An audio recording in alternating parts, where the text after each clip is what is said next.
je lance l'enregistrement de suite. Voilà, donc oui, je mettrai le replay. Je n'ai pas encore choisi où exactement, mais je mettrai le replay quelque part, en effet. Comme ça, vous pourrez vous en servir. Voilà, donc j'ai répondu en direct. Je vais essayer vraiment d'être très concise ici, puisque cette petite formation est assez compliquée. Vous allez voir que Pinterest, si vous ne connaissez pas du tout ou très peu, ce n'est pas forcément super simple de base de bien comprendre tout. Donc, ce que je vais vous demander, c'est d'être bien attentif, de prendre des notes si vous en avez l'envie, de bien suivre les visuels, sachant que oui, je mettrai les visuels dans le groupe Flex for Imo. Je vous rappellerai les coordonnées de ce groupe à la fin. Donc Flex for Imo, c'est un groupe Facebook destiné uniquement aux agents immobiliers et dans lequel vous pouvez partager et retrouver un petit peu tout ce que je vous dis dans ces petites formations. Alors, je vais rapidement me représenter. Donc, je m'appelle Christelle Charlier. Je travaille chez Flex Vision, qui est une agence de communication essentiellement dirigée vers les agences et les agents immobiliers. Et notre travail consiste vraiment à gérer la communication d'agences immobilières, plutôt de grosses agences immobilières. Mais bien sûr, on commence à proposer des produits pour des agences plus modestes, on va dire, qui ont forcément besoin de se lancer dans la communication. Et entre autres, on s'est dit que cette solution de vous proposer des petites formations actuellement, puisque vous êtes confinés, comme nous, ça vous permettrait de au moins avoir un premier contact avec un marketing un peu plus professionnel et de bien comprendre ce qui est possible de faire et ce qui n'est pas possible de faire. Alors aujourd'hui, ce qu'on va faire, c'est qu'on va parler de Pinterest. Je vais réexpliquer pour quelles raisons ce webinaire a lieu. La semaine passée, je vous ai donné une petite formation sur les réseaux sociaux. Dans leur globalité, on a refait le tour de tous les réseaux sociaux existants. Oui, je redonnerai toutes les adresses, etc. à la fin du webinaire. Donc, on a revu tous les réseaux sociaux existants et comme je sais que régulièrement les agences me demandent pour les aider à la création d'un Instagram, pourquoi pas, mais je vous dis, ce n'est pas un réseau facile d'accès. On le verra dans une autre formation qui, je pense, est importante pour tous ceux qui envisagent de se lancer sur Instagram. Suivez cette formation, je n'ai pas la date en tête, mais toutes les infos sont sur le groupe. Instagram est difficile d'accès, vous le comprendrez lors de cette formation, mais vous pouvez vous lancer toujours dans sa création, hein, pourquoi pas. Tandis que Pinterest est encore, disons, à l'état d'Instagram il y a 5 ans. Instagram, il y a 5 ans, on se lançait, on avait plein de followers, c'était génial. Puis, bon, l'algorithme s'est durci. Donc, c'est peut-être le moment maintenant de vous lancer sur Pinterest et vous allez voir que les possibilités sont immenses. Je vais commencer de suite à vous parler de Pinterest puisqu'on est là pour ça. Et je vais donc vous partager mon écran. Voilà. Alors, j'ai plein de fenêtres qui s'ouvrent de partout. Alors, je préviens toujours, je ne suis pas à l'abri d'une sonnette de facteur, malheureusement. C'est un peu les inconvénients de travailler de chez soi. Mais bon, voilà, si vous me voyez disparaître, c'est que c'est le facteur. Alors, donc Pinterest, ici, on va voir vraiment l'usage des agents immobiliers, enfin pour les agents et les agences immobilières. C'est quelque chose d'encore très méconnu, mais on va voir comment vous pouvez vous en servir maintenant. Alors, d'abord, Pinterest, on va partir vraiment des bases. Donc, de base, Pinterest, c'est pour tout le monde un outil d'inspiration, d'accord ? Alors, un outil d'inspiration parce que vous allez, si vous connaissez tous Pinterest, c'est plutôt utilisé actuellement comme une sorte de moteur de recherche. Je sais pas, vous cherchez des inspirations chambre de maître, vous cherchez des inspirations mode, vous cherchez des inspirations même voiture et autres. Vous allez aller sur Pinterest et taper votre recherche à peu près comme Google et vous en servir à peu près comme Google. Donc, c'est la possibilité de vous inspirer et d'avoir plein d'idées qui renvoient toutes vers des sites web. Donc, vous avez une image, si vous cliquez dessus, elle vous renvoie vers son site d'origine. Donc, c'est vraiment l'idée principale. Alors, bien sûr, il y a des tas d'autres possibilités dans Pinterest qu'on va voir maintenant. Comment fonctionne Pinterest et donc l'algorithme de Pinterest qui est, je vous dis, encore très gentil actuellement, c'est que Pinterest, pour le moment, ce qu'il propose à son utilisateur, ce sont des contenus qui sont vraiment dans ses habitudes et ses goûts personnels, dans ses recherches, etc. Donc, si par exemple ici vous voyez un morceau de mon feed, donc ça s'appelle le smart feed, le feed intelligent, donc l'accueil intelligent, si vous voulez, le fil d'actualité intelligent, ben, vous allez pouvoir vous déduire par là mes centres d'intérêt sur Pinterest, qui sont la décoration d'intérieur, les maisons, les plantes, tout ce qui est blogging, évidemment, puisque ça fait partie de mes activités. Par exemple, en bas à gauche, vous pouvez aussi déduire donc, que j'ai une activité hobby de coach en images. Donc voilà, ça, ce sont vraiment mes centres d'intérêt sur mon fil. Donc mon fil d'actu ne va me montrer que des choses qui seront en rapport avec mes dernières recherches, ce que j'ai dernièrement épinglé, mes abonnements, mais aussi les tendances du moment. Donc les choses qui fonctionnent bien déjà pour le moment. Alors, les utilisateurs vont pouvoir choisir d'épingler des contenus. Alors, ce qu'il faut comprendre, c'est que, par exemple, admettons que l'épingle How to Start a Blog m'intéresse. Je vais aller sur cette épingle et je vais choisir de l'épingler et de la ranger dans un de mes tableaux. Alors, comment est-ce que vous devez imaginer les choses? Imaginez, il y a 20 ans, vous achetez des magazines, vous aimez bien des articles, vous déchirez les articles et vous les rangez dans des classeurs adaptés à son contenu.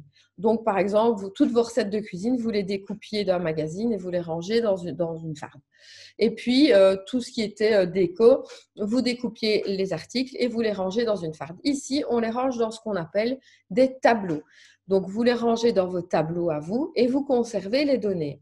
Mais alors, bien sûr, ce qu'il faut comprendre, c'est que quelqu'un qui est en train d'acheter une maison, il va taper des recherches qui seront en rapport avec des recherches de maison. Et c'est ça qui va vous intéresser, évidemment. Alors, je réexplique quand même pour ceux qui ne connaîtraient pas bien, je réexplique le fonctionnement vraiment de Pinterest à ce niveau-là. Donc ici, on va voir que vous avez donc mon Pinterest. Donc vous avez au-dessus de ce Pinterest mon nom, imparfaite.be, le nombre de visiteurs mensuels expliqué en milliers de visiteurs, mon adresse web, le résumé de mon contenu. Et ensuite, voilà, vous pouvez voir que j'ai 44 tableaux publics et j'ai aussi des tableaux secrets parce que vous avez la possibilité d'avoir des tableaux secrets. Ces tableaux vont être classés ici par ordre alphabétique et dans ces tableaux, on peut voir le nombre d'épingles qui sont contenues dans chacun de ces tableaux. Voilà l'idée et c'est comme ça que les gens vont ranger leurs tableaux. Les tableaux sont classés, votre accueil est classé soit par tableau, soit par épingle. Voilà, ici, vous avez donc mes tableaux blogging, body positive, beau style, etc. Et vous allez pouvoir les ranger de la sorte. Vous, votre intérêt va être donc de bien créer votre profil. Je vais expliquer comment vous pouvez faire. De bien expliquer votre profil, de bien le développer et ensuite de créer des tableaux intelligents en rapport avec votre contenu. On va voir ce que vous pouvez faire. Alors, des exemples de contenu immobilier, évidemment, on va voir que vous allez pouvoir créer des contenus qu'on appelle des épingles que vous créez pour vous. Voilà. Alors, si je tape une recherche sur Pinterest qui va parler d'immobilier, je vais voir que les Français sont déjà très actifs dans le domaine. Alors que, bon, en Belgique, ce n'est pas encore très tendance de créer des contenus immobiliers sur Pinterest. Or, il est temps parce que les premiers qui le feront bien et le feront dans les temps. Donc, vous allez avoir des contenus du genre, soit une image simple. Hein. Si je regarde ici, un abri de piscine en bois ferme, un hangar pour une piscine, etc. C'est une épingle qui va ramener vers un blog d'agence immobilière avec un contenu qui parle des abris pour piscine. On va avoir aussi, par exemple, comment savoir si l'agent immobilier est fiable. Ça peut être sur votre blog. 5 conseils pour une négociation réussie. Investissement immobilier locatif, comment trouver la bonne affaire. Voyez un petit peu l'idée, donc vous vous doutez bien que ces contenus vont renvoyer vers votre blog. C'est le sujet d'ailleurs de la formation de vendredi, comment faire un bon blog immobilier. Et je vous expliquerai comment vraiment bien référencer votre blog immobilier parce qu'il y en a beaucoup qui ont fait leur blog et qui font un peu n'importe quoi. Mais également, ces épingles pourraient très très bien ramener sur une vidéo Facebook. Elles peuvent ramener où vous voulez du moment que vous avez une adresse web, donc une URL à rattacher à votre épingle. Donc, je peux très bien avoir ici, je vois comment se constituer un patrimoine sans souci avec les SCIP, bon, c'est français, SCPI, c'est français, mais ce n'est pas grave, vous pourriez avoir un contenu semblable en Belgique. Je peux très bien renvoyer cette épingle vers une vidéo Facebook où vous expliquez comment se constituer un patrimoine sans souci. Ça peut renvoyer vers un lien YouTube, si vous avez un YouTube. Ça peut renvoyer vers votre Instagram. Ça peut renvoyer vers ce que vous voulez du moment que l'endroit où vous ramenez les gens possède une URL. Ça peut ramener sur votre site web simplement. Il faut savoir que Pinterest est un des plus grands générateurs d'apports de visites sur un site web. Donc, si votre Pinterest est bien fait, vous allez ramener énormément de visiteurs sur votre site web. Alors, voilà encore d'autres exemples. Louer plus cher, 5 astuces pour déclencher un coup de cœur. Donc là, vous allez vous adresser à vos propriétaires qui souhaitent louer si vous faites de la gestion. Comment faire une bonne affaire en immobilier. Investir au féminin, par exemple, est actuellement très actif dans l'immobilier et propose, vous voyez, des épingles qui sont toujours les mêmes. On va justement voir que le fait de créer des épingles qui vous ressemblent et qui vous sont vraiment attribuées va vraiment être efficace pour vous faire connaître. Alors, je lis un petit peu les questions parce qu'il y en a pas mal. Comment bien faire répertorier son tableau ou une épingle? On va le voir juste après.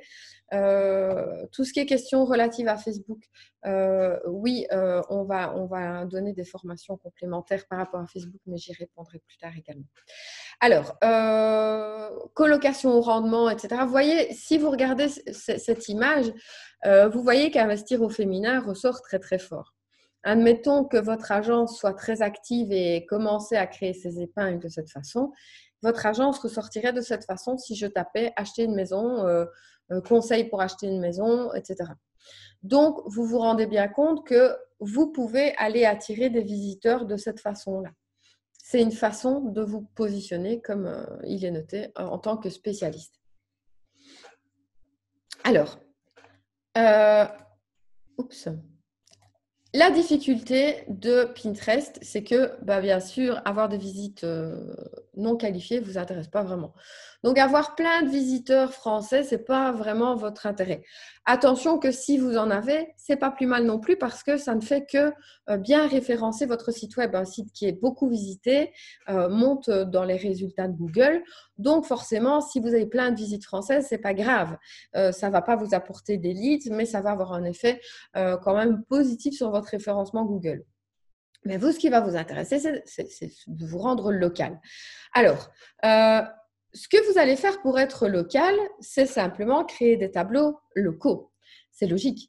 Vous allez, par exemple, ici, c'était un tableau uniquement sur de jolies photos prises à Liège. Et donc, on va avoir des gens qui vont venir suivre ce contenu simplement parce qu'il va parler de Liège. Mais je pourrais avoir les meilleurs restaurants de Liège, je pourrais avoir les endroits à visiter, etc. Donc, on peut très bien créer des tas de tableaux en rapport avec une localisation qui vont donc du coup rendre votre contenu plus local. Et c'est ainsi que vous allez vraiment vous installer dans l'état d'esprit des gens, de vos visiteurs, en tant que comme créateur de contenu local. Alors, je lis une question. Le site internet de mon agence est relié comme beaucoup à un logiciel. Le référencement d'un blog placé dans l'onglet de ce site aura-t-il un bon impact en termes de référencement? Oui, bien sûr. Par contre, je ne vois pas du tout le rapport avec votre logiciel. Mais là, on est dans une question pour vendredi. Donc, si vous voulez bien, on verra ça vendredi, puisqu'on parle de référencement de blog. C'est le sujet de vendredi. Donc, on va continuer avec Pinterest. Donc, au niveau du référencement, Pinterest va vous apporter un plus. Et au niveau de votre localisation, en fait, il faut que vous soyez créatif. Alors, je vous montre un petit peu ici comment vous allez faire de belles épingles. Vous aurez compris que l'essentiel de votre Pinterest, si vous voulez attirer des leads, c'est de créer des épingles qui donnent envie de cliquer dessus, par définition. Donc, ici, vous voyez une épingle que j'ai créée juste pour cette formation. Hein. Donc, je l'ai nommée un peu comme j'en avais envie. Je rappelle que vous pouvez déplacer ma petite vignette comme vous voulez avec votre souris. Hein. Donc, vous avez ici, donc j'ai mis un titre, enfin le nom du blog immobilier, hein, admettons, qui s'appelle Mon blog immobilier. Alors, j'ai noté en première réglementation immobilière comme si c'était votre rubrique dans votre blog. Le titre de votre article en grand, tout savoir sur le PEB, un petit résumé de ce qu'on va trouver dans l'article, quelles sont vos obligations en tant que vendeur et l'adresse de votre site web. Bien sûr, quand on clique sur cette épingle, elle va ramener sur votre contenu. D'accord ? Donc, vous êtes obligé pour ça d'avoir une jolie photo et de créer une jolie épingle. Il y a des tas de façons de créer une épingle. Ici, l'épingle, je l'ai créée avec Canva. Bien sûr, on a, pour avoir un contenu plus original, vous pouvez, si vous travaillez avec une agence de communication, demander qu'on crée des épingles avec un graphiste. C'est ce que la plupart de nos clients font naturellement. Mais quand ils ont une épingle vraiment type à eux, elle génère du résultat. Ici, c'est un peu le style d'épingle que je fais pour mon blog. Mais ce qu'on fait quand on crée des épingles, on va créer le type d'épingle, on va en créer plein au début et on va voir celles qui vont générer le plus de résultats. Et forcément, c'est en fonction des résultats qu'on obtient qu'on va savoir quel type d'épingle on va garder. Alors, est-ce que vous allez avoir une épingle avec fond rose, avec fond vert, avec fond jaune, j'en sais rien. Mais les épingles que je vous ai montrées tout à l'heure d'Investir au féminin, elles sont plutôt moches, mais elles fonctionnent quand même. Donc, il y a quand même un impact. Vous verrez en fonction de vos tests ce qui va générer le plus de visites. Si vous faites des contenus typiquement de votre région, forcément, vous allez aussi pouvoir vraiment générer des résultats en fonction du type d'épingle que vous allez créer. Vous pourriez très bien avoir les meilleurs restaurants de Liège. Je parle de Liège puisque je suis liégeoise. Hein, les meilleures boutiques de votre quartier, etc., etc. Donc, vous allez pouvoir faire ça, mais l'idée, c'est d'aller chercher de jolies images, etc. Alors, je sais que j'entends souvent dire oui, mais alors ça veut dire que je dois avoir plein un beau stock d'images. Alors, bon, il y a des stocks d'images gratuites que je vous donnerai. Le gros souci, c'est que les stocks d'images gratuites, tout le monde s'en sert. Et puis sinon, il y a les abonnements Shutterstock qui vous permettent d'avoir des photos sympas. Ici, c'est une photo Shutterstock. Alors, vous pouvez aussi créer des épingles qui ne sont pas référence du contenu, donc qui n'expliquent pas quel est le contenu. Et ici, par exemple, c'est une épingle juste avec une photo. Et il va y avoir une description de contenu en dessous. Donc, quelqu'un qui taperait acheter une maison ou vendre ma maison et qui voit cette photo avec dessous un titre les meilleurs conseils pour acheter une maison, et ça renvoie peut-être, je ne sais pas moi, une vidéo sur votre Facebook ou autre, cette épingle peut générer du résultat également. Donc, il va falloir vous montrer créatif à ce niveau-là et créer des épingles de plein de styles différents pour pouvoir générer un type de contenu. Alors, ça vous demande autant d'être créatif qu'Instagram, mais vous verrez lors de la formation d'Instagram que les résultats sont différents parce que sur Pinterest, vous allez grandir beaucoup plus facilement actuellement que sur Instagram, même si le travail est important. Sur Instagram, la difficulté, c'est que vous allez devoir créer des photos de vous. Sur Pinterest, vous pouvez faire des photos de contenu acheté ou de contenu gratuit. C'est quand même beaucoup plus simple de poster des photos que vous ne devez pas faire que de devoir créer des photos de vous avec un photographe, etc. Mais on le verra lors de la formation Instagram. Donc, le titre va être dans la description de votre photo et le référencement de votre épingle doit être impeccable. Et ça, c'est ce qu'on va voir. Alors, comment est-ce qu'on crée une épingle? Parce que pour le moment, si vous êtes déjà sur Pinterest, tout ce que vous faites, c'est créer des épingles, enfin, c'est épingler le contenu des autres. Alors, c'est gentil de votre part, vous leur créez du référencement, mais là, votre intérêt, c'est de créer votre propre contenu avec vos propres photos et vos propres épingles pour qu'on vienne visiter votre site web, votre page Facebook, votre LinkedIn, que sais-je, peu importe. Donc, pour créer une épingle, c'est en fait très, très simple. Vous allez cliquer sur la croix rouge que vous avez au-dessus de votre accueil, la petite croix blanche dans un rond rouge, et ça va ouvrir, comme vous voyez, un panneau avec glisser, déposer des images ou une vidéo ou cliquer pour la télécharger. Alors, j'en profite pour vous montrer ici à gauche, sur la photo, vous avez une pub pour les chips Buggles de Lay's. Donc, il est bien noté en dessous, sponsorisé par Lay's Belgium. Et moi, ce que je vais vous proposer en deuxième temps, évidemment, c'est de créer votre contenu sponsorisé parce que c'est le gros must pour le moment. C'est une pub pas chère et une pub où aucune agence actuellement n'est. Alors, si là, je vois que vous êtes quand même pas mal nombreux à suivre, si vous êtes tous en train de faire de la pub en même temps sur Pinterest, on verra ce que ça donnera. Mais je crois que de toute façon, vous allez chacun choisir votre vecteur, choisir de le faire ou gratuitement ou de façon payante. Vous verrez bien. Et de toute façon, quoi qu'il en soit, n'oubliez pas que vous devez être local. Donc, plus vous restreignez votre audience, mieux c'est. Moi, je dis toujours aux agents immobiliers, si vous pouvez ne cibler que votre rue et les 12 autres autour, ce serait déjà super si vous étiez l'agent de référence sur ces quelques rues. Mais bon, je sais que souvent, quand je dis qu'est-ce que vous voulez cibler, on me répond toujours la ville entière. Donc, voilà, mais vous allez apprendre avec le temps que vraiment bien cibler votre audience est beaucoup plus efficace que de vouloir vous étendre sur une immense région. Alors, donc, quand vous allez créer cette épingle, ce que vous allez faire, vous êtes combien à suivre ce webinaire? Vous êtes 69 actuellement. Alors, quand vous allez créer votre épingle, vous allez simplement glisser et déposer des images dedans. Donc, l'image que vous allez créer, vous allez la glisser dedans. Vous allez lui ajouter un titre. Alors, attention, c'est là toute l'astuce. C'est qu'en fait, tout doit être travaillé sur vos mots-clés. Donc, quoi que vous fassiez, dans toutes les formations que vous allez suivre chez moi, je vais vous conseiller en tout premier de vous faire une belle petite liste de mots-clés. Quels que soient les réseaux sociaux que vous allez travailler, il y a des mots-clés à utiliser. Alors, qu'est-ce que c'est les mots-clés à utiliser? Alors, vous avez tous les mêmes, donc de base. Hein. Tous les agents immobiliers ont les mêmes mots-clés de base. Donc, agence immobilière, agent immobilier, vendre ma maison, acheter une maison, vendre un appartement, acheter un appartement, etc. Donc, vous allez les lister, ceux-là. Mais en fait, vous devez les ajouter à côté de ces mots-clés, finalement, votre localisation.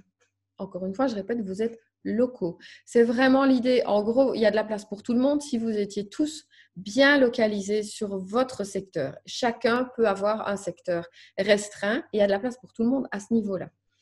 Donc, en premier, vous allez donc lister bien vos mots-clés et donc vos mots-clés vont être dans chacune de vos épingles. Alors, bien entendu, toutes vos épingles ne vont pas s'appeler agence immobilière Bruxelles, agence immobilière Soumagne. Je suis à Soumagne actuellement. Ça n'aurait aucun sens. Mais bien vendre ma maison, ce serait par exemple le titre de votre épingle.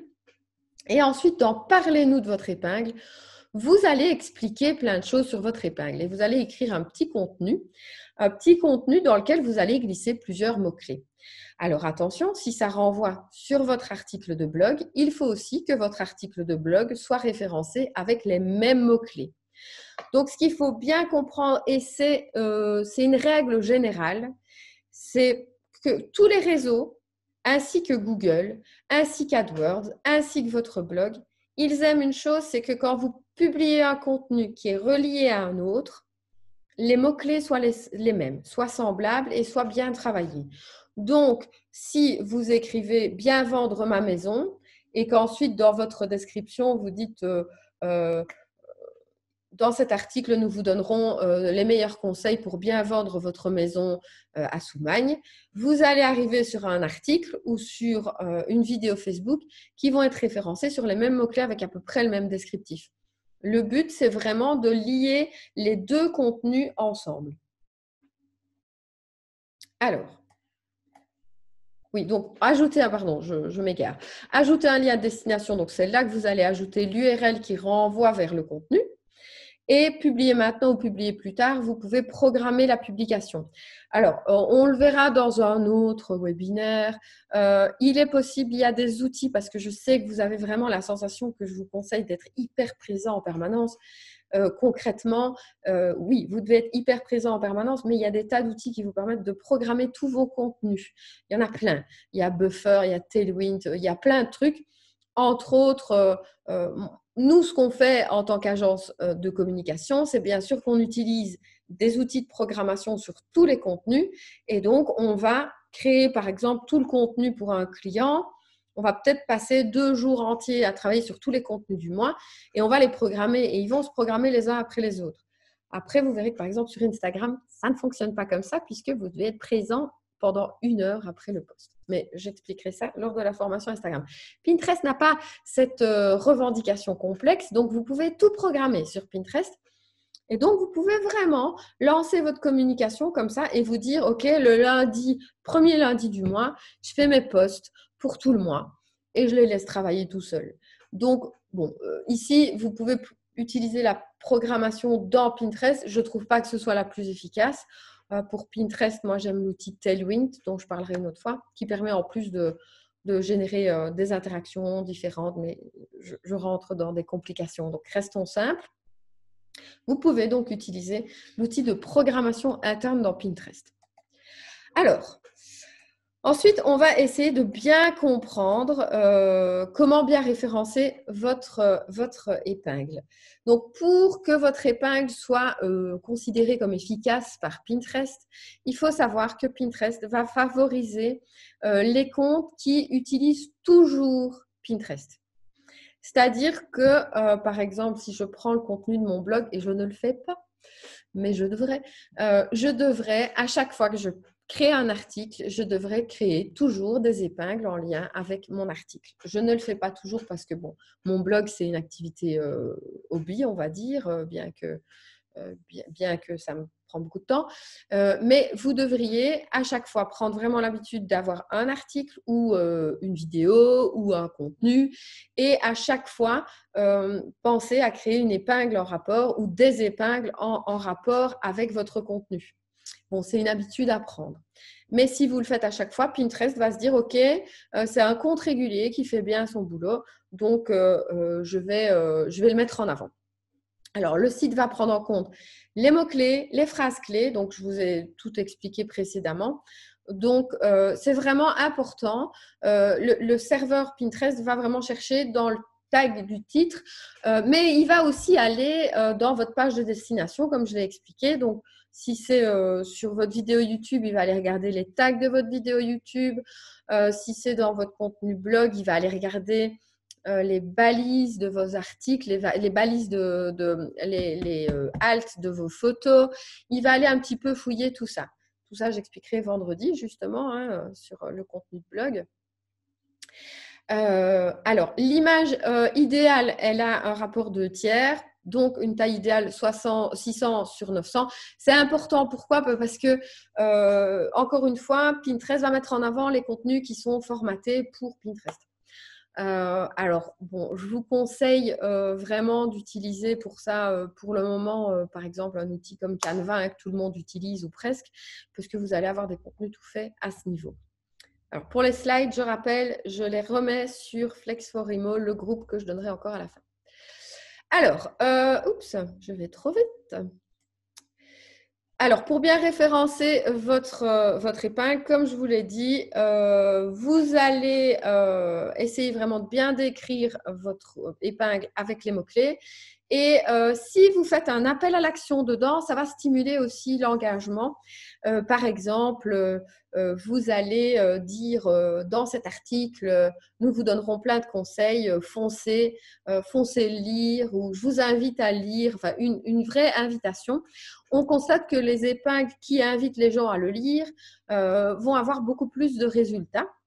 Et vous avez aussi un endroit où vous pouvez inclure des hashtags. Alors, les hashtags. C'est tout un mystère, hein, les hashtags, je sais. Et tout le monde fait tout et n'importe quoi. Chaque réseau a son nombre de hashtags principal, vraiment conseillé. Par exemple, Facebook, je vois plein de gens mettre 50 000 hashtags. Je vous avoue, je vous dirai après que je le fais malencontreusement parce que je partage mes contenus Instagram directement sur Facebook parce que j'ai la flemme. Mais en fait, il faut aller enlever tous vos hashtags, hein. Facebook ne veut qu'un hashtag. Donc, quand vous faites une publication avec 15 hashtags sur Facebook, bah, vous perdez en visibilité. Il faut le savoir. Donc, ça, c'est une chose à savoir. Tandis que Pinterest en demande 25. C'est le montant, le taux idéal de hashtags. Encore une fois, vos hashtags égale vos mots-clés ici. Donc, hashtag agence immobilière, hashtag agent immobilier, hashtag agent immobilier liégeois, hashtag agent immobilier bruxellois, hashtag agence immobilière Bruxelles, etc., etc., etc. À vous d'être créatif derrière ça. Mais en gros, ce que vous devez comprendre, c'est que faire des hashtags fun, c'est super, mais personne ne va les trouver. Genre, hashtag je suis agent immobilier et j'adore ça. Qui va taper une recherche je suis agent immobilier et j'adore ça? Personne. Il faut que vous compreniez que les hashtags vont déterminer la recherche. Donc, c'est marrant de faire un hashtag rigolo, sauf qu'il ne sert à rien. Un hashtag sert à vous retrouver. Donc, si vous tapez hashtag agent immobilier, quand quelqu'un va taper la recherche agent immobilier, il va tomber plus facilement sur votre contenu. Alors, bien sûr, les questions que vous devez imaginer, vous ne devez pas vous mettre à la place d'un agent immobilier, vous devez vous mettre, et c'est une grosse difficulté, je constate, à la place de votre client. Donc, qu'est-ce que vous cherchez? Vous cherchez des mandats. Qu'est-ce que va taper quelqu'un qui vend sa maison? Il va taper « conseil pour mieux vendre ma maison ». Voilà un mot-clé idéal. Il ne va pas taper agence immobilière sur Pinterest, par exemple, peu de chance.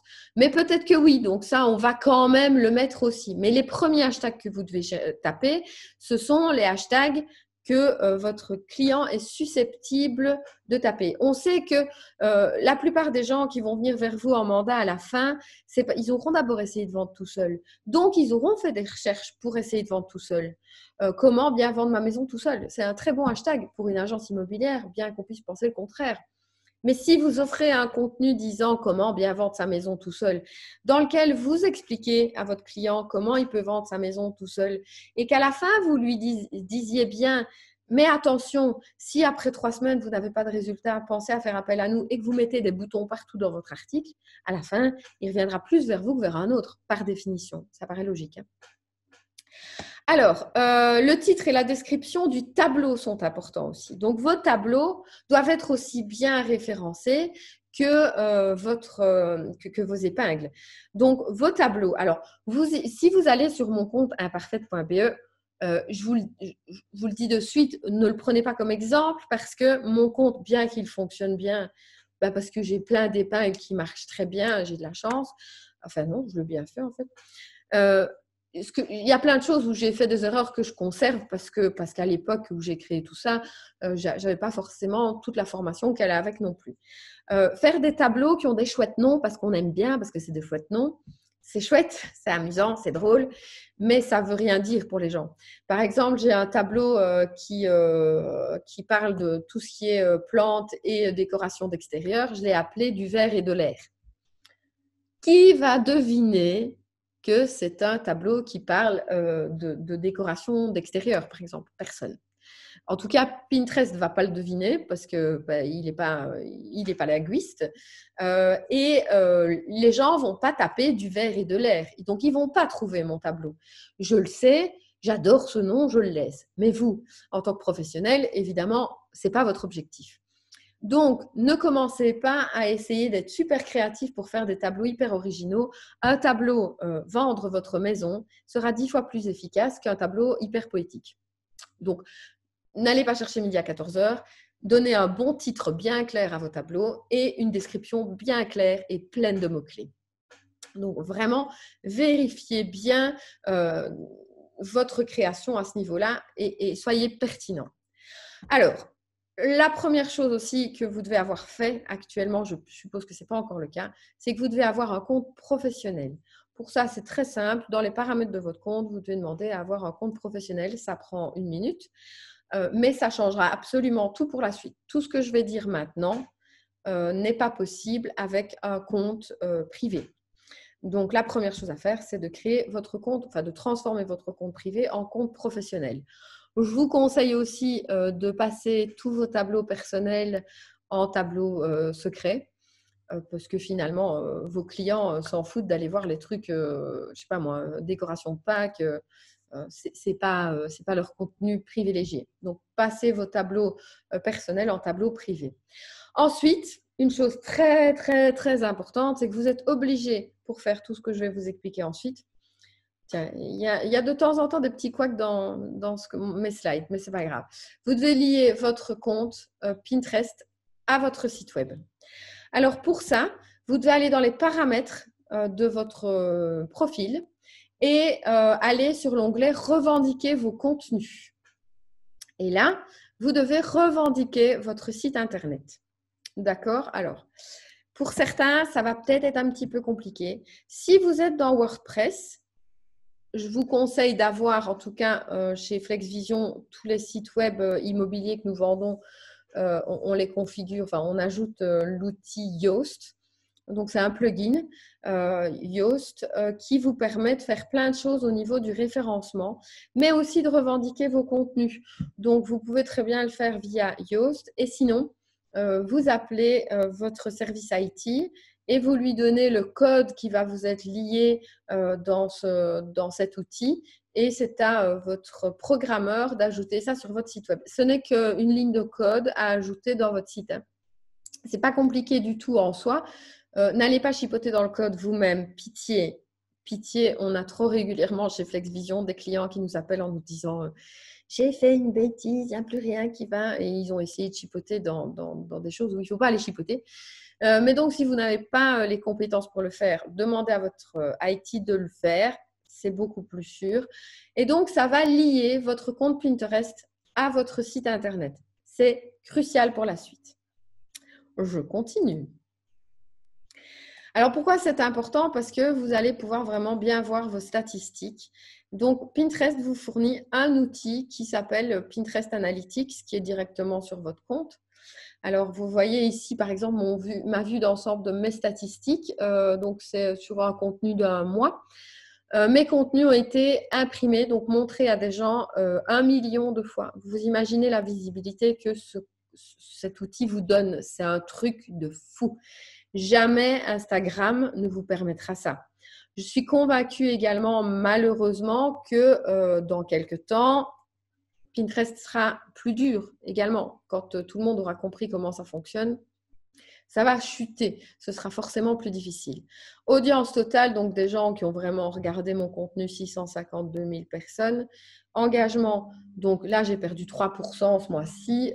37 000 personnes ont été engagées dans mon contenu, donc ont réagi d'une façon ou d'une autre.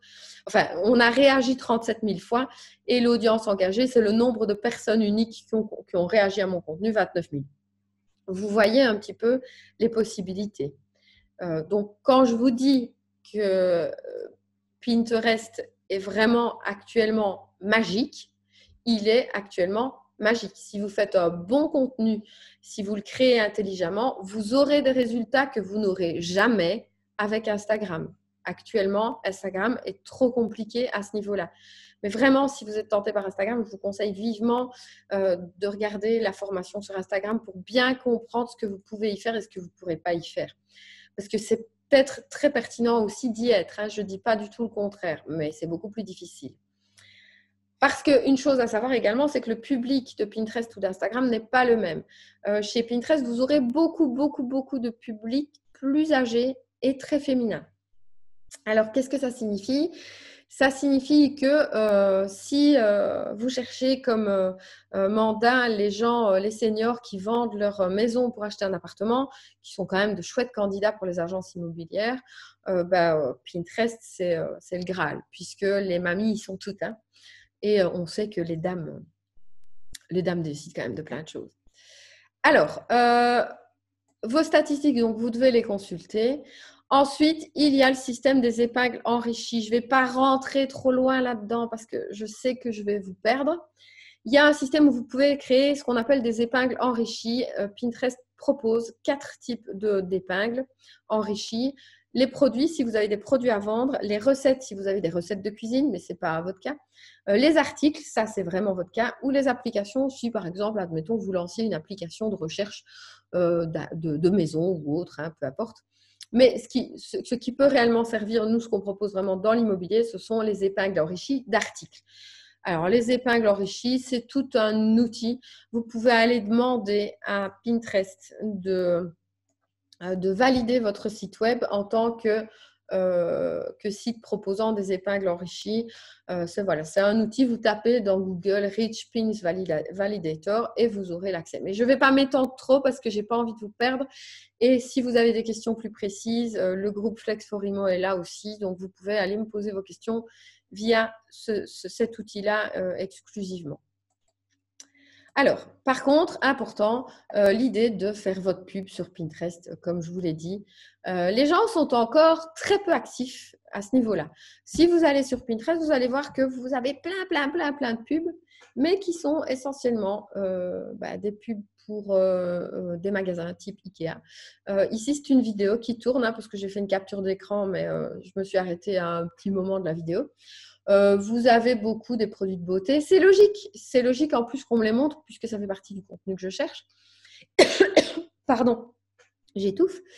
Mais si vous êtes bien référencé en tant qu'agence, en tant que conseiller immobilier et que vous avez des contenus qui parlent de conseil immobilier, vous pouvez très bien aussi aller chercher des gens qui sont dans la recherche immobilière et qui font des recherches actuellement sur ce sujet-là.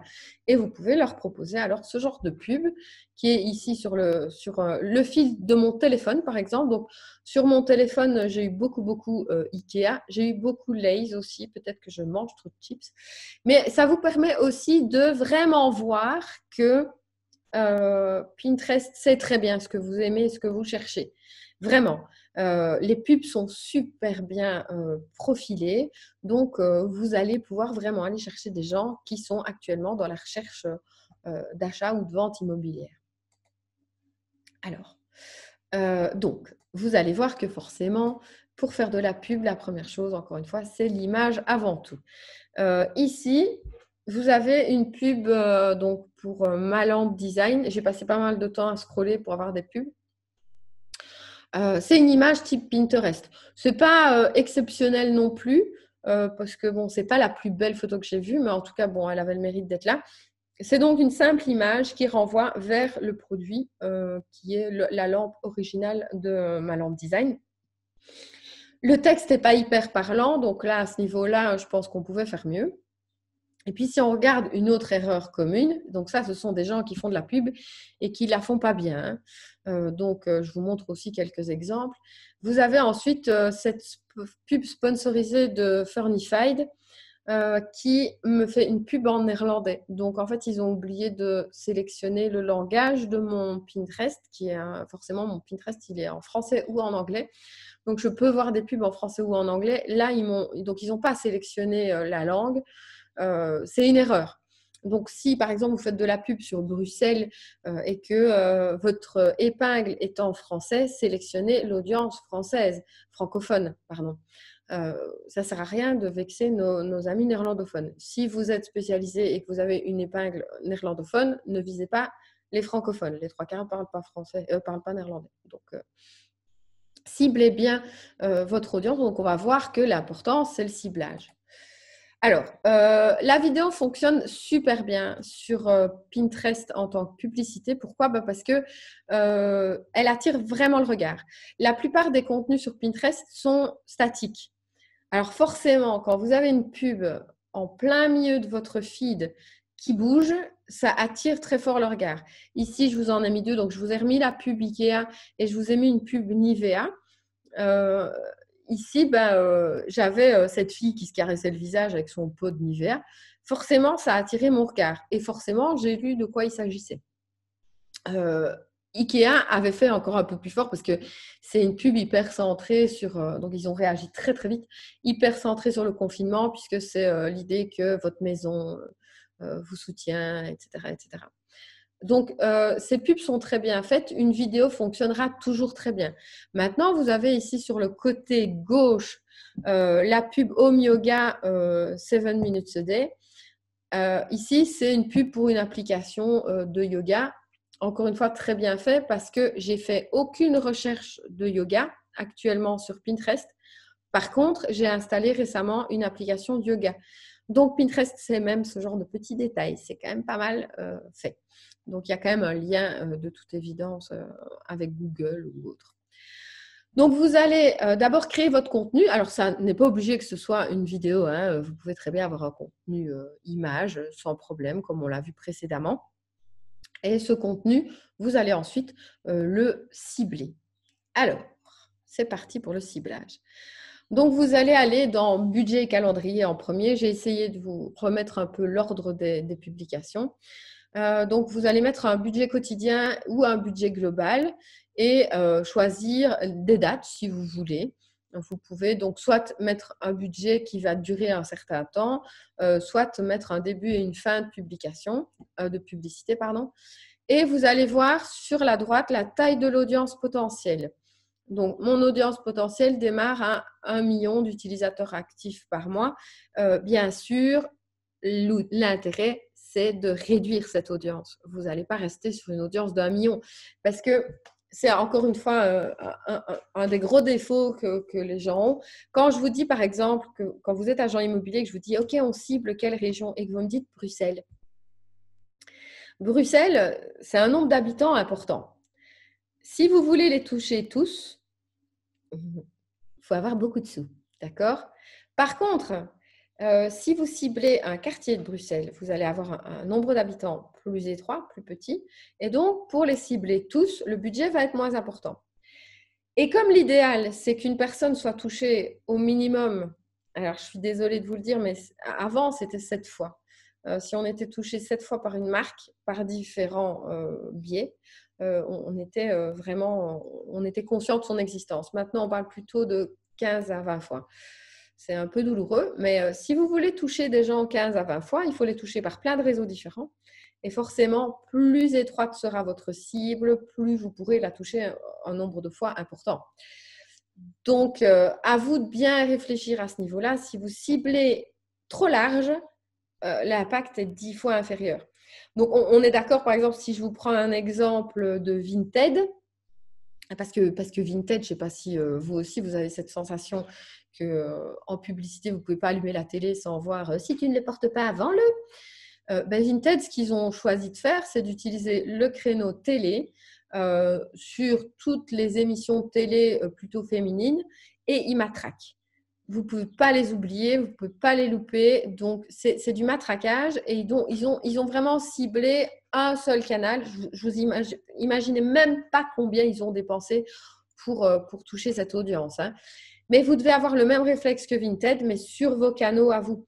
Donc, vous devez être dans le matraquage. Un message, si tu ne le portes pas, vends-le. Le message doit être répété de bien des façons différentes.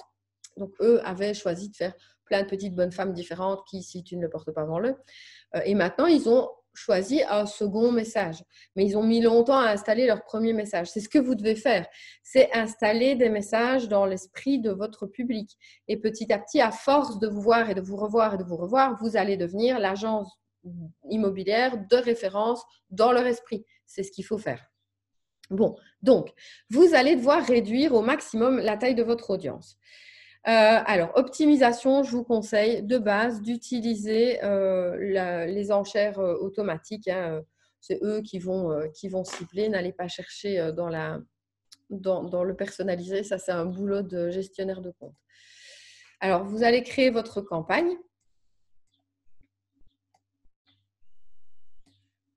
Alors, j'enlève toutes vos questions parce que je reçois plein de questions sur le côté. Et vous allez choisir un objectif de campagne en premier. Donc, choisir votre objectif de campagne. Vous avez l'objectif notoriété de marque, donc vous faire connaître. Vue de vidéo, si vous voulez qu'on voit beaucoup votre vidéo. Trafic, c'est ce qui ramène de la visibilité vers votre site web. Installation d'application, à moins que vous n'ayez inventé une application, on s'en fout. Et conversion, c'est aller chercher des leads déjà directement sur le réseau social. C'est plus difficile sur Pinterest d'aller chercher quelqu'un qui va vous confier un mandat. Moi, je conseille vraiment la pratique notoriété, trafic et le trafic qui va sur votre site générer des conversions. Donc, on amène les gens sur votre site, ils lisent un article et il y a, je sais pas, un pop-up par exemple qui apparaît et qui va vous dire vous voulez plus d'informations, merci de remplir votre adresse mail par exemple. Ou alors, vous allez proposer un pop-up qui va offrir un contenu ou offrir une estimation gratuite. Votre pop-up qui dit habitant de telle région, estimation gratuite, remplissez vos coordonnées ici. Donc, il y a un trafic à faire dans votre communication. C'est ce qu'on verra dans la formation votre stratégie de communication d'agence immobilière qui sera dans quelques jours, semaines, je ne sais plus. Donc, c'est un parcours à inventer, à créer. Alors, bonne question. Faut-il absolument un blog pour être efficace sur Pinterest? Honnêtement, pour être efficace tout court, il vous faut absolument un blog. Pour avoir une vraie stratégie digitale sans blog, vous êtes un petit peu pauvre. C'est comme un guerrier qui part juste avec le bouclier ou juste avec l'épée. Le mieux, c'est d'avoir les deux. Vous pouvez très bien tout ramener vers votre Facebook. Ça peut être, dans un premier temps, par exemple, si vous avez très peu de budget, je vais vous conseiller de tout miser à un endroit et donc de tout miser peut-être sur votre Facebook. Mais si vous voulez travailler avec votre site Internet doit permettre plein de choses et doit permettre des conversions et des résultats, etc. Si votre site Internet ne permet pas de ramener sur un blog, vous perdez énormément parce que votre blog, c'est votre façon de vous faire connaître. C'est votre façon de vous montrer en tant que spécialiste. Alors, vous allez pouvoir le faire en vidéo sur Facebook, mais vidéo sur Facebook, il ne faut pas oublier que, par exemple, ça demande quand même un investissement en termes de qualité vidéo. Si c'est pour faire des vidéos filmées avec votre téléphone qui font un petit peu amateur, ce n'est pas génial non plus au niveau de la confiance. WordPress est l'idéal. Je vois WordPress ou mieux. WordPress est… auparavant, chez FlexVision, on avait un CMS en interne parce que WordPress n'était pas encore hyper qualifié et qu'on avait encore pas mal de piratage. Aujourd'hui, WordPress, on ne fait plus que ça. Nous, en tant que professionnels, on ne vend plus que des WordPress. Alors, certes, on vend des WordPress qui démarrent à 3 000 – 4 000 € et qui vont jusqu'à 30 000 – 40 000 €. Mais vraiment, WordPress est devenu vraiment très qualitatif. Alors, la différence entre un site et un blog, c'est très important. Donc, votre site web, c'est ce qui permet de générer du référencement, enfin, de tout votre lead. Je vais peut-être vous l'expliquer vendredi parce que je vois qu'il est 10h55. Je vous ai promis de vous lâcher vers 11h. Donc, j'y répondrai vendredi, promis juré, au début de cette formation sur les blogs, justement. Donc, je vous expliquerai, mais c'est très important de bien comprendre la différence entre un blog et un site. Je répondrai aux autres questions plus tard parce que je vois que le temps file. Alors, vous allez donc dans vos critères de sponsorisation pouvoir choisir votre objectif, vos limites de dépenses. Très important de ne pas vous tromper. Si vous vous trompez, par exemple, entre budget total et budget quotidien, ça peut vite être une catastrophe. Vous vous en doutez. Alors, je vois qu'il y a des gens qui ont des problèmes de connexion chez eux. Oui, j'enregistre actuellement le webinaire, donc je vous le donnerai également. Alors, on continue rapidement. Vous allez également pouvoir vraiment bien cibler votre audience avec le genre, féminin, masculin, etc. Il y a aussi indéterminé. Vous pouvez choisir indéterminé. Il y a des gens qui ne s'enregistrent pas sur un réseau en tant que femme ou homme. Les âges, très important. Les lieux, super, super, super important. Vous pouvez choisir des villes, des villages, etc. Les langues, c'est là que je vous ai dit tout à l'heure qu'ils avaient oublié de cibler la langue. Et les appareils. Vous pouvez très bien, par exemple, admettons que vous ayez envie que uniquement des gens sous Android vous voient. Pardon, j'ai été un peu vite. Et puis, vous allez pouvoir choisir les centres d'intérêt. Et les centres d'intérêt vont être très importants. Vous pouvez aller choisir des centres d'intérêt divers qui vont concerner votre sujet.